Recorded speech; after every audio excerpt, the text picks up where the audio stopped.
জাতির 4টা শত্রু রয়েছে। একটা মানুষের 4টা শত্রু। দুশ্মন, এই দুশ্মন শব্দ ব্যবহার করতে লিখতে আরবিতে 4টা হরফ লাগে, দাল, শিন, মিম, নুন। এই 4টা হরফে হয় দুশ্মন। তা আল্লাহ আল্লাহরা ব্যাখ্যা করেছেন যে এই 4টা হরফে এক একটা হরফে এক একটা দুশ্মনের প্রতি ইঙ্গিত করে। দালে হলো দুনিয়া, দালে দুনিয়া, এই দুনিয়াটা হলো মানুষের 1 নম্বর শত্রু। 2 নম্বর হলো শিন, শিনে হলো শয়তান, শয়তান হলো মানুষের 2 নম্বর দুঃশত্রু।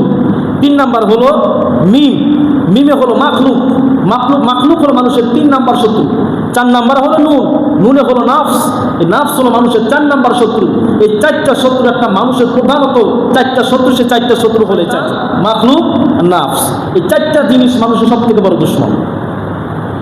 এই 4টা জিনিস মানুষকে গুনার দিকে সরিয়ে নিয়ে দেয়, আল্লাহ থেকে আলাদা করে ফেলে, দুনিয়ার প্রতি প্রেম, ভালোবাসা, মহব্বত সৃষ্টি করে দেয়। প্রথমে বলছি না যে দুনিয়ার প্রতি কেন এত ভালোবাসা হয় মানুষের, এই 4টা জিনিস মূল দুনিয়ার প্রতি ভালোবাসা সৃষ্টি করে দেয়। তো আজকের আলোচনা হবে দুনিয়া নিয়ে, 4টার ভিতর থেকে আজকে আলোচনা হবে। হাজিরিন, একজন খাঁটি মুসলমান আপনি কিভাবে চিনবেন? একজন খাঁটি সুফি আপনি কিভাবে চিনবেন? একজন খাঁটি মুসলমান যিনি থাকবে তিনি হবে তার সর্বশরীরের অঙ্গ প্রত্যঙ্গ দুনিয়ার সব কিছুর সাথে জড়িত থাকবে, কিন্তু তার ভিতরটা থাকবে আরো সে মহান রবের সাথে সম্পর্কিত। এটাকে বলা হয় একজন সুফি, একজন আল্লাহওয়ালা, এটাকে বলা হয় একজন কামিল মুসলমান। সুবহানাল্লাহ। আর এই লোকটাই যখন যা বলে এটা মুহূর্তের ভিতরে আল্লাহ দপ্তরে কবুল হয়ে যায়। ওই যে 2জন সুফির কথা বলেছিলাম ওই যে একটু আগে, এই 2জন সুফি হলো এই দরজার লোক যাদের বাহ্যিকভাবে ছিল কি দুনিয়ার সাথে সম্পর্কিত, স্ত্রী ছিল, সন্তান ছিল, বিবি ছিল, খানাও খেয়েছে, কিন্তু ভিতরটা ছিল সম্পূর্ণটা দুনিয়া থেকে আলাদা, বিচ্ছিন্ন। তারা ছিল তাদের রবের সাথে সম্পর্কিত। সুবহানাল্লাহ। সম্মানিত, দুনিয়ার মহব্বত না থাকার অর্থ আবার তাই বুঝা অনেকে এখন দুনিয়া ত্যাগ করে ফেলবে যে দুনিয়ার প্রতি মহব্বত রাখা যাবে না, দুনিয়া তালাক, সন্তান খোঁজখবর নিল না, সংসারের খোঁজখবর নিল না, সব ফেলাইয়া দৌড়ায় দিনের পথে আল্লাহরে পাওয়ার জন্য। আছে না? কথা বলেন, আছে না? ঘরের বিবির খবর নাই, সংসারে বাচ্চা কাচ্চা খাইতে পারে না, সে দেখা যায় আল্লাহর খোঁজে বের হয়েছে, এদিকে সংসারে খবর নেওয়ার মতো লোক নেই। এটাকে কখনো আল্লাহ পাওয়া যাবে না। এভাবে ইসলাম কখনো বলে না যে তুমি তোমার সংসার ফেলাইয়া রাখা তুমি আল্লাহর খোঁজে বের হও না। সংসারের ভরণ পোষণ সব কিছু মিটাইয়া এটার ভিতর দিয়েই আপনি আল্লাহকে খুঁজে বের করেন। যেমন সম্পদ হলো এমন একটা জিনিস যে আল্লাহ রাসূল বলছে যে যদি সম্পদ না থাকে দরিদ্রতা মানুষকে কুফরি করতে বাধ্য করে। যখন মানুষের দরিদ্র আসে, অভাব আসে, তখন মানুষ কিন্তু কুফরিও করে ফেলতে পারে। এর জন্য আল্লাহ রাসূল বলছে এর জন্য আপনার সম্পদের প্রয়োজন। এখন যে আপনি সম্পদের প্রতি মহব্বত রাখা যাবে না, হ্যাঁ আমি দুনিয়া বিমুখতা হয়ে গেলাম, আমি কোনো কিছু রাখবো না, কোনো কিছু ভালোবাসা প্রয়োজন নাই, না, তো সম্পদও প্রয়োজন। কারণ সম্পদ না হলে ঈমান রাখা কঠিন হয়ে যাবে। এই জন্য আপনার সম্পদের দিকে ভালোবাসার আগ্রহ দিয়ে আসে, অন্তর ভিতর দিয়ে আছে, দিল থেকে যে টান আসে একটা, এই দিলের ভিতরে প্রবেশ করানো যাবে না। সম্পদ দিলের ভিতরে প্রবেশ করানো যাবে না, এটা বাহিরে রাখতে হবে। যেমন টাকা পয়সা, এটা আপনার পকেটে থাকবে, হাতে থাকবে, এটা নিয়ে আপনি ঘুরবেন, ব্যাংকে থাকবে, অ্যাকাউন্টে থাকবে, সব জায়গা থাকবে, কিন্তু খবরদার এই টাকা পয়সার লোক ভিতরে প্রবেশ করানো যাবে না, এই সম্পদের লোক ভিতরে প্রবেশ করানো যাবে না। কিন্তু আমরা হয়ে গেছি এখন উল্টা, আমরা সম্পদের লোক তো করি, আর এমন প্রেমে জড়ায় গেছি যে সম্পদের জন্য, টাকার জন্য ভাই ভাই মাথায় মাথা ফেলে, সন্তান বাবারে মাথা ফাটায় ফেলে, হত্যা করে ফেলে। আছে না? কিছুদিন আগে একটা ভিডিও দেখেছিলাম যে বাপ মারা গেছে, কিন্তু সম্পদ ভাগাভাগির পরে সন্তান ভাগে কম পাইছে সম্পদ। বাপের কবরের কাছে যাইয়া জুতা দিয়া কবর পিটাচ্ছে আর গাইলাচ্ছে আর বলতেছে সম্পদ তো আমরা রেখে গেছো কেন। তার মানে বোঝা যায় যে মানুষ কতটা নিচে নেমে গেছে, সম্পদের প্রতি কতটা আশিক মাসুক হয়ে গেছে, যে এই সম্পর্ক যদি রবের সাথে করতো তাহলে আল্লাহ পাওয়া বান্দার জন্য মোটেও কঠিন হতো না, সহজ হয়ে যেত। যতটা মহব্বত বান্দা দুনিয়ার সম্পদের সাথে রাখে, এই মহব্বতটা থাকবে মুখে, এটা নিজের চাহিদা মিটানোর জন্য দুনিয়ার সম্পদ প্রয়োজন, সেক্ষেত্রে আমার ভালোবাসতে হবে, কিন্তু এই ভিতর দিয়া এটা প্রবেশ করানো যাবে না। ওই যে নৌকার কথা বলছিলাম, যে নৌকা পানি ছাড়া চলতে পারে না, কিন্তু যদি ওই পানি নৌকার ভিতরে দেওয়া হয় নৌকা কিন্তু ডুবে যাবে। তা আপনি দুনিয়াতে সম্পদ ছাড়া চলতে পারবেন না, কিন্তু সম্পদ যদি ভিতরে ঢুকান ঈমান নামক নৌকা ডুবে যাবে।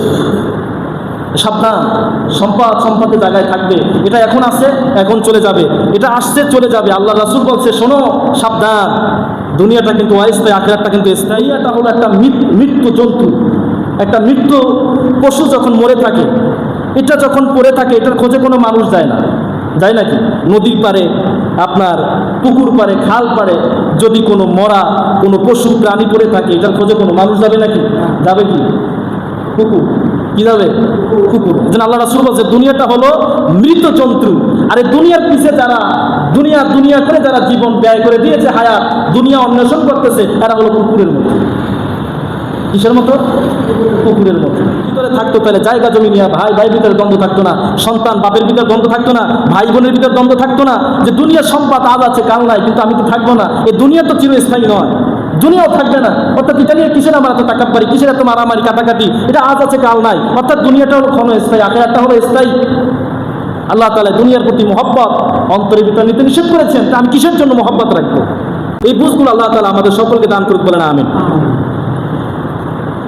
শাইখ আব্দুল কাদের জিলানী রাহমাতুল্লাহ আলাইহি ওনার জীবনীতে আসছে যে ওনার দুনিয়ার প্রতি বিমুখতা কিভাবে ছিল, দুনিয়া বিমুখতা কিভাবে ছিল। আব্দুল কাদের জিলানী রাহমাতুল্লাহ একদিন এক মজলিসে বসে আছে, ওনার কাছে এক লোক পয়গাম নিয়ে আসলো, হুজুর আপনার ব্যবসার যত পণ্য এই যে জাহাজ করে আসতেছিল, সে জাহাজটা পথের ভিতরে ডুবে গেছে। তা উনি সাথে সাথে বললো আলহামদুলিল্লাহ। কি বললো? কথা বলে না, কি বললো? জাহাজ, তার মাল সহ জাহাজ ডুবে গেছে, খবর পেয়ে বলল আলহামদুলিল্লাহ। দ্বিতীয়বার আবার তার কাছে আবার পয়গাম নিয়ে আসলো, হুজুর জাহাজ উদ্ধার হয়েছে। উনি আবার বলেন আলহামদুলিল্লাহ। তো এই জিনিসটা এক লোক দেখছে, দেখে খেয়াল করে উনি গাউসে পাকের পদে নিচে বলেন, হুজুর আপনি জাহাজ ডুবার দুঃসংবাদ শুনে বলেন আলহামদুলিল্লাহ, সুসংবাদ শুনে বলেন আলহামদুলিল্লাহ, কারণ কি আমি জানতে চাই। সাথে সাথে আল্লাহর ওলি আব্দুল কাদের জিলানী রাহমাতুল্লাহ আলাইহি বললেন, বাবা আপনার আমার মতো দুনিয়ার প্রতি আপনাদের মতো আমার এত মহব্বত ভালোবাসা নাই।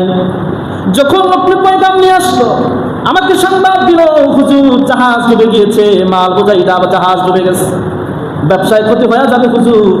আমি সঙ্গে সঙ্গে আমি আমার নিজের অন্তরের দিকে তাকাইলাম, নিজের ভিতরের দিকে তাকাইলাম, দেখলাম আমার অন্তরটা বিন্দু পরিমাণের জন্য আফসোস করে না। সুবহানাল্লাহ, কবেন না? বিন্দু পরিমাণের জন্য আফসোস করে নাই। এর জন্য আমি আলহামদুলিল্লাহ বলে শুকর আদায় করলাম। দ্বিতীয়বার যখন আবার সুসংবাদ নিয়ে আসলো হুজুর জাহাজ উদ্ধার হয়ে গেছে, তখন আমি আমার নিজের অন্তরের দিকে তাকাইলাম, দেখলাম তাতেও আমার অন্তর খুশিও না বেজারও না। তাই আমি আবারও বললাম আলহামদুলিল্লাহ। অর্থাৎ দুনিয়ার যাহা কিছু দেখো বাবা, এগুলো সব আমার বাহ্যিকভাবে সম্পর্কিত আমার শরীরের সাথে, অঙ্গ প্রত্যঙ্গের সঙ্গে, কিন্তু দুনিয়ার সম্পদের সঙ্গে আমার অন্তরের সঙ্গে কোনো সম্পর্ক নাই। সুবহানাল্লাহ। এটা কোনো মানুষের দ্বারা সম্ভব না, এটা সাধারণ কোনো মানুষ আপনার আমার দ্বারা সম্ভব? বলেন, আপনার আমার যদি লক্ষ লক্ষ টাকা মাইল হয়ে যায়, আমরা কিন্তু আফসোস করবই, মনটা মলিন হয়ে যাবে। এজন্য একজন আল্লাহওয়ালার সোহবত নেওয়া দরকার। তাদের কাছে গেলে অনেক কিছু শেখা যায়, যে আল্লাহর সঙ্গে কিভাবে মহব্বত রাখতে হয়, দুনিয়া থেকে কিভাবে নিজেকে আলাদা রাখতে হয়, দুনিয়ার মহব্বত থেকে কিভাবে নিজেকে সরিয়ে রাখা যায়। এটা একজন যখন সুফি সহস্পর্শে আপনি যাবেন, তখন আপনি এটা শিখতে পারবেন। যে ব্যক্তি পরিপূর্ণভাবে খুশু সহকারে নামাজ আদায় করে, ওই ব্যক্তির কাছে যে নামাজ জানে না, ওই ব্যক্তি যদি তার সাথে সম্পর্ক রাখে, তাহলে তিনিও কিন্তু পরিপূর্ণ নামাজ একদিন শিখবে। এটাই তো নিয়ম। তাহলে যাদের সম্পর্ক আল্লাহর সঙ্গে, তাদের সাথে যদি আপনার সম্পর্ক থাকে, একদিন আপনার সম্পর্কটা আল্লাহর সঙ্গে হয়ে যাবে অনেক গভীর। দুনিয়াটার সাথে আপনার সম্পর্ক গভীর হবে না, ঠিক কিনা বলেন?